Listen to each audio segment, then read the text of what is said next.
Alright, yan. Magandang araw mga kabatas natin at welcome sa isa namang live stream. Mga kabatas natin, pag-usapan natin yung moonlighting na yan. Okay? Itong November 14, 2023 lang mga kabatas natin, si Attorney Joji Alonso ng Attorney Joji Alonso and Associates. Yan o. Yung law firm mo, nilalabas mo dyan. Bawal yan. Gaganyanin ka ni Raffy Tulfo dyan. Sa isang website mga kabatas natin na tribune.net.ph, no? Meron siyang topic tungkol sa moonlighting. Pero itong moonlighting na ito mga kabatas natin, it is in relation to private companies. Okay? Private employment. Si Raffy Tulfo, public servant. Tandaan nyo mga kabatas natin, mas mataas ang ethical standards ng isang public servant kesa sa isang private employee. Okay? So let's make a comparison. From another lawyer, Attorney Joji Alonso. Okay? Tandaan nyo, itong si Raffy Tulfo, meron siyang isa, Raffy Tulfo in action. That's given. Na ginagawa niya at proud siya na ginagawa niya ito ng Thursday, Friday. Yung WhatsApp ka 1Up niya. Yung kanyang elixir, yung pagiging endorser niya ng isang Ponzi company, ayon sa Daily Tribune, mga kabatas natin, hindi natin alam. 1 year yan eh. Kung anong oras niya ginagawa. Speaking of oras, let's study this.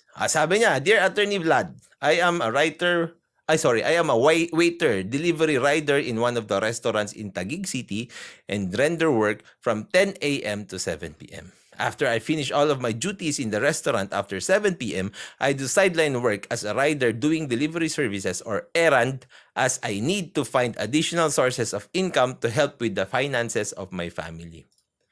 Tandaan nyo, after I finish all of my duties in the restaurant, after 7 p.m. ha? Ibig sabihin nito, tapos na yung trabaho niya. Okay? Kasi ang trabaho niya, 10 a.m. to 7 p.m.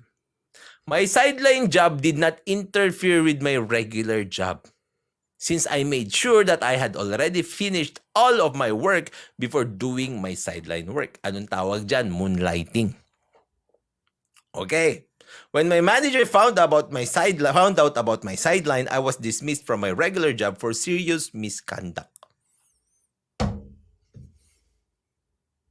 Isipin mo ito mga kabatas natin ha, suma-sideline lang na dismiss. According to my manager, the company policy prohibits employees from working with another employer. Was my dismissal valid? I hope you can help me. Anong sagot ni Attorney Vlad? Attorney Joji. Contrary to your manager's claim, your dismissal is not valid. From what you stated, you perform your sideline work only after you finish your work scheduled at 7 p.m. In addition, your rider job did not interfere with your regular job work schedule in the restaurant. Okay. Anong sinabi ni Raffy Tulfo? Mondays to Wednesdays, nagtatrabaho siya bilang senador. Thursdays, tsaka Fridays, sa radyo siya. O Raffy Tulfo in action. O isa siyang broadcaster. 3 araw lang ba ang trabaho sa gobyerno? Hindi, di ba? Doon pa lang may problema na tayo. Kasi dito, sinabi rin yung trabaho niya. After.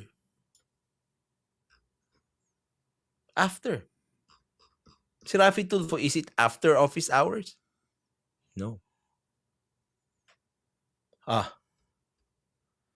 In the case of Jackie R. Moreno versus San Sebastian College, Recoletos, Manila, GR number 175283, March 28, 2008, the Supreme Court declared, hindi stated yan. Stated. Yan. Stated naman, pero pwedeng declared yan ha. Pwedeng declared yan. It's synonymous.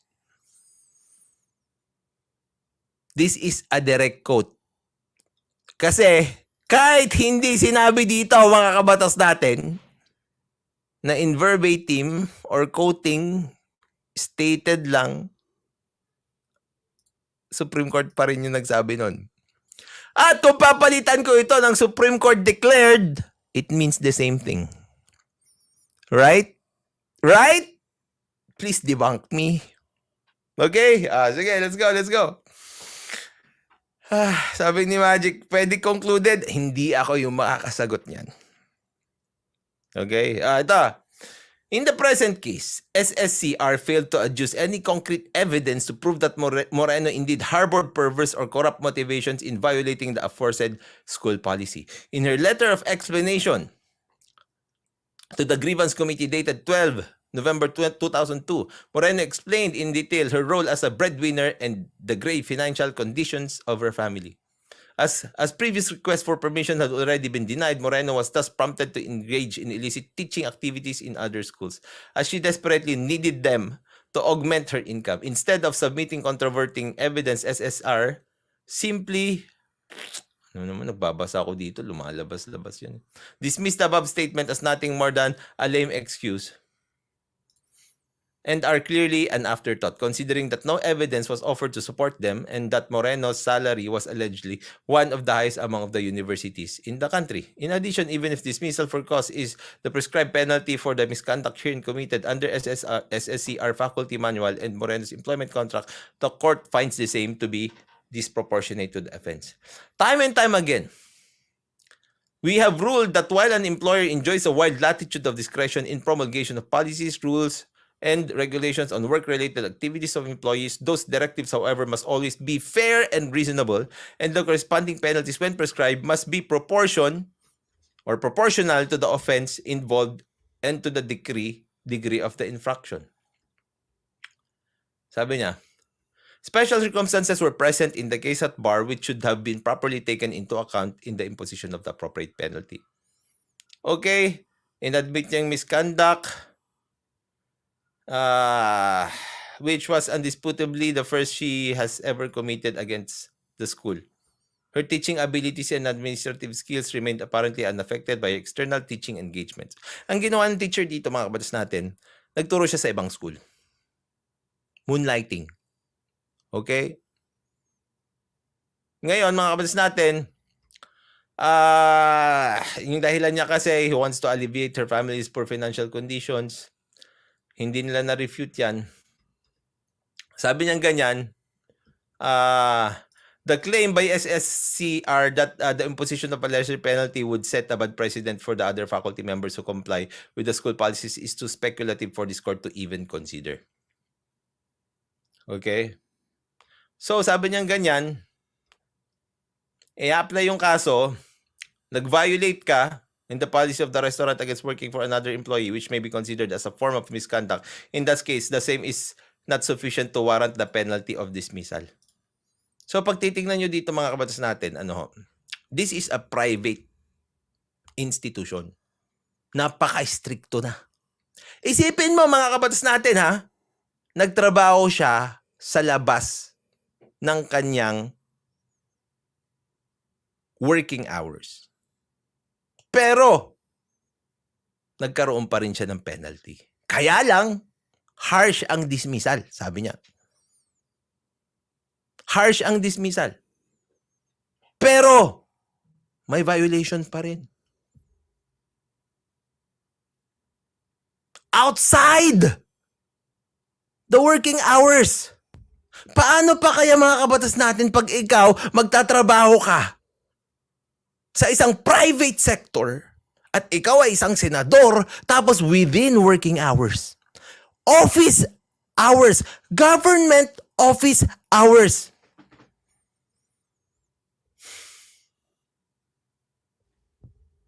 This is very strict.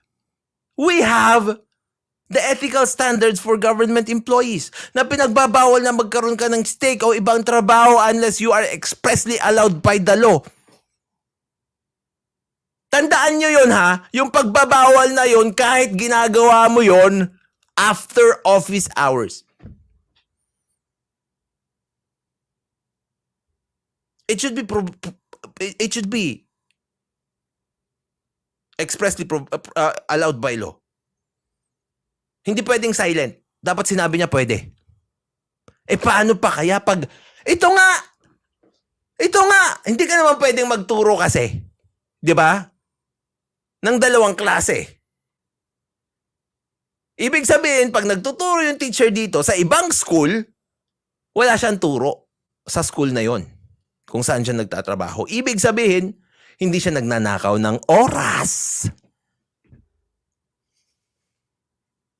Pero kahit hindi siya nagnanakaw ng oras, meron pa ring misconduct.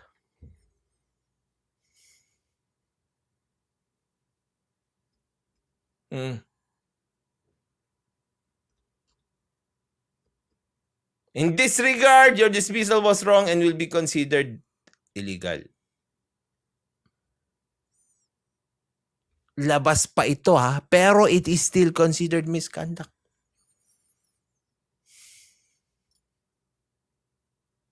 Yung sa kanya, no, itong isa cannot be characterized. Pero ito, misconduct what such of ito, yung ano, dito sa teacher, mga kabatas natin, dito siya kinote niya.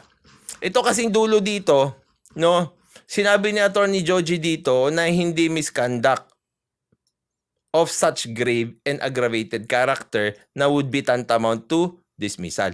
Pero it is still a misconduct, pero it's not a grave misconduct. Dito rin mga kabatas natin, ganun din. Hindi siya grave. Bakit? Kasi nga, they are working, hindi sila nagnanakaw ng oras, in other words. Pero bakit mga kabatas natin na pwede? Sa isang government employee, katulad ni Raffy Tulfo, Monday to Wednesday, Senado. Thursday and Friday, radyo. Labo, no? Yan. Maraming salamat mga kabatas natin. At syempre,